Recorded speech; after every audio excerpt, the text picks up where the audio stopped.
C'est avec beaucoup d'impatience et de curiosité que j'ai pris la route pour retrouver Boris Moureau, créateur de vie dans une forêt cinéraire en Ardennes.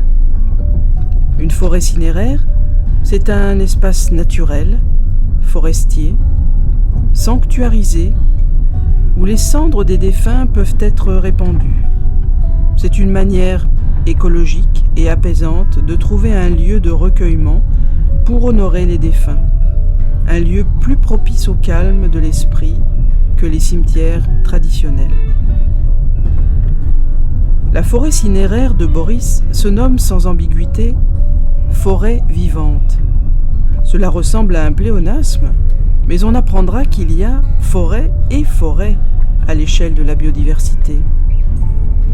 Boris et ses frères, dont c'est le patrimoine, font le choix de créer la forêt de demain, diversifiée, accueillante, résiliente, bien loin des stéréotypes de la forêt ardennaise, profondément enrésinée pour la seule production de bois. On s'en doute, comme dans d'autres contextes, les monocultures d'arbres sont vulnérables aux maladies, aux insectes ravageurs comme le scolite, et aux perturbations climatiques comme la sécheresse ou la tempête. Avec Boris, on parlera de forêt, d'arbres, de nature, d'animaux, de la vie et de la mort qui rejoint la vie dans une parcelle aménagée. Les cendres des défunts retrouvent naturellement le cycle de la vie. La vie accueille la mort nourrit la vie. Ce podcast est une promenade avec Boris et son chien Joy. Une promenade proposée aux visiteurs qui participent au projet Forêt Vivante. Ce podcast est un dialogue pour souligner la passion de Boris qui réalise un vieux rêve en travaillant dans sa forêt familiale.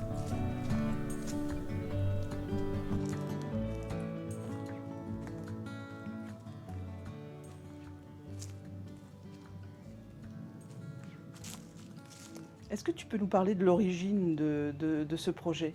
Enfin, c'est un peu personnel comme question. C'est totalement personnel, mais ça ne me dérange pas du tout.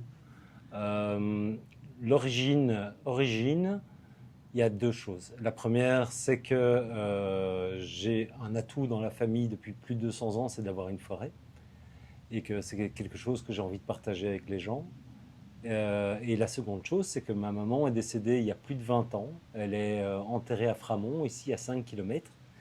Et je ne vais jamais la voir au cimetière.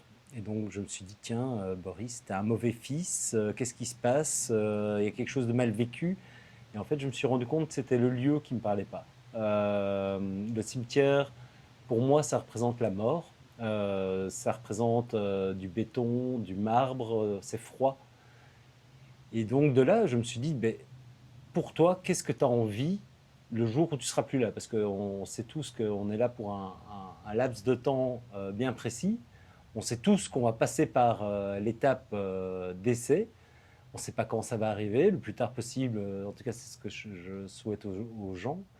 Et moi, je me suis dit, on ne peut pas m'enterrer dans la forêt, alors on crématise et on vient disperser les cendres dans la forêt. Et à la limite, ce serait le top que mes descendants plantent des arbres pour moi en ma mémoire. Et voilà, le projet était né. D'accord, oui, c'est très personnel effectivement.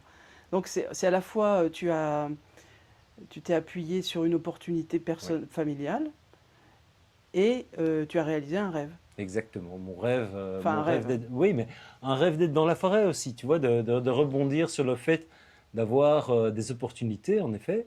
Quelles étaient mes forces, mes faiblesses ? Une des forces, c'était que j'avais envie de travailler dans les bois et que j'avais ce bois. Et donc, tu es formé pour ça aussi ? Alors j'ai été me former en France, du côté de Tours avec mon frère. On a fait une formation en élagage, taille, soin aux arbres pendant 6 mois en internat. C'était une super expérience. J'ai fait élagueur pendant quelques années avec lui. Lui, il a continué dans cette voie-là. Et en fait, on est en formation constante. Quand on gère une forêt, il faut être informé, il faut s'informer, il faut faire des expériences, il faut avoir des échecs. Recommencer, bien s'entourer. On est super entouré en fait et on n'arrête pas de lire sur le sujet parce que ça nous passionne. Et alors, tu vois, ici, tu as encore les anciens alignements donc, plantés par mon père.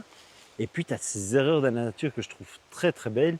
C'est ces bouleaux qui ont poussé comme ça entre les lignes. Les anarchiques bouleaux. Ouais. Et mon objectif, c'est de casser ces lignes, cette linéarité, parce que dans la nature, rien n'est droit.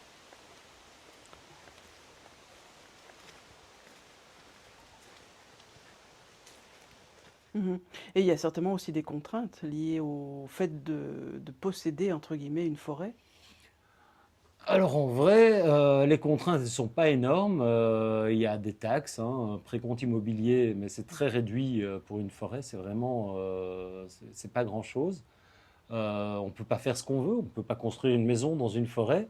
Il faut respecter le fait qu'une zone forestière reste une zone forestière, et ça c'est très important. Et voilà. Par contre, au niveau des plantations, etc., on est très très libre en région wallonne. On peut planter ce qu'on veut, du moment que ce sont des arbres. D'accord. Mais je pensais plutôt au niveau propriété privée. Bon, quand on a une propriété privée, les gens ne rentrent pas chez toi. Or, dans les forêts, on a tendance à avoir des promeneurs ou des chasseurs ou des... comment est-ce qu'on gère ça finalement? Alors, je suppose que la forêt ici, qui est devenue maintenant une forêt cinéraire, euh, implique un certain nombre d'interdits par rapport au passage dans cette forêt. Alors, c'est une super bonne question. Mon arrière-grand-père, mon grand-père et mon père étaient plus dans le respect de la propriété privée. Interdire le passage aux gens, c'est privé, c'est comme un jardin privé, pas de cueilleurs de champignons ni rien du tout, etc. On peut ça. Alors, en région wallonne, normalement, si tu demandes l'autorisation au propriétaire et qu'il te la donne, tu peux ramasser des champignons. Dans les forêts publiques, tu peux ramasser des champignons uniquement un seau de... Donc la quantité, c'est un seau de 10 litres. Donc oui, il y a moyen de faire. Moi, nous, mes frères et moi, parce que je ne suis pas le seul propriétaire de la forêt, c'est avec mes frères. Mes frères et moi, on est dans une autre optique. On est plutôt dans l'optique où on a eu une chance incroyable d'avoir une forêt qui nous tombe dans les bras sans avoir rien fait pour. Et on est plus dans une logique de partage, dans des bonnes conditions, parce que je crois que si on empêche les gens d'aller au contact de la nature, ils vont moins avoir de lien avec la nature et ils auront moins cette sensibilité aussi. Et c'est une grossière erreur que de se dire, ok, j'empêche le passage, mais j'aimerais bien que les gens ne jettent pas leurs détritus partout, etc. Si on leur montre un lieu qui est beau et qu'ils ont envie de respecter, c'est tout naturel. Ici, avec la forêt cinéraire, en effet, ça reste une propriété privée, mais les ayants droit du projet, les familles, etc., sont les bienvenus pour se balader tous les jours de l'année, entre 9 heures et 17h30. Pourquoi? Pour ne pas déranger le gibier qui sont les vrais habitants de la forêt. Alors, avoir des promeneurs, ça s'appelle forêt vivante. Avoir des promeneurs dans une forêt, ça fait quoi? Ça dérange quand même un petit peu le gibier. Et donc, le gibier va un petit peu plus loin, il va chez des voisins. Et moi, ça me permet de planter des essences d'arbres qui sont plus intéressantes parce qu'il y a moins de gibier. Par exemple, si je ne faisais pas ça, je pourrais uniquement planter des conifères. Là, maintenant, je peux planter des feuillus. Je dois quand même les protéger parce qu'on est à côté de grands chasseurs, de grosses propriétés qui nourrissent. Et donc, on a énormément de cerfs, énormément de chevreuils et de sangliers. Mais voilà, on fait avec. On fait avec. Et à partager le fait allez, quand je suis en forêt et que je vois une famille qui se promène, c'est génial. C'est génial.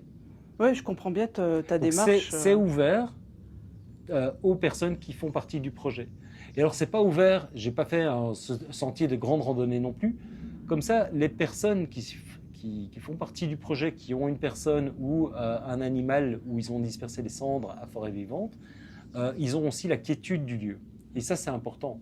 Ce sont aussi toutes des personnes qui sont intéressantes parce qu'elles sont sensibilisées à l'environnement. C'est pas le genre de personne qui va jeter un papier par terre, par exemple. Ils vont plutôt le mettre dans leur poche pour aller le jeter à la maison. Et ça, j'apprécie énormément. Oui, donc finalement, il y a une sorte de sélection du public par le fait de ce projet même. Exactement. Ça attire des belles personnes. C'est un projet qui me fait rencontrer des belles personnes. c'était aussi un de mes objectifs en changeant de voie, en changeant de métier. C'est quelle serait ma relation client. J'aime pas dire client, hein, mais tu vois ce que je veux dire. C'est normalement, voilà, un client, quand tu as un client qui est un petit peu embêtant, tu prends sur toi parce que tu as ton patron et tu fais avec. Ici, non, ça attire que des gens sympas. Et si pas, j'ai le choix de leur dire, écoutez, ça va pas le faire. Ça t'est jamais arrivé, ça? Une fois. Ah, une fois quand même. Une fois, oui, tout à fait. Et j'ai remboursé la personne parce qu'elle avait fait, j'avais déjà facturé, j'ai fait une note de crédit, j'ai remboursé. Et je pense que cette personne serait mieux dans un cimetière plutôt que dans une foire. Mais c'est mon avis. Joy?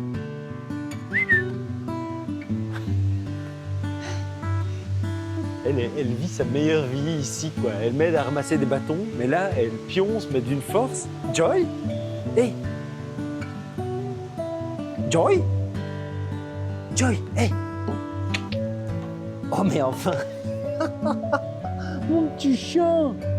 Dis! Tu fais dodo! Tu faisais ta nuit! Allez, viens!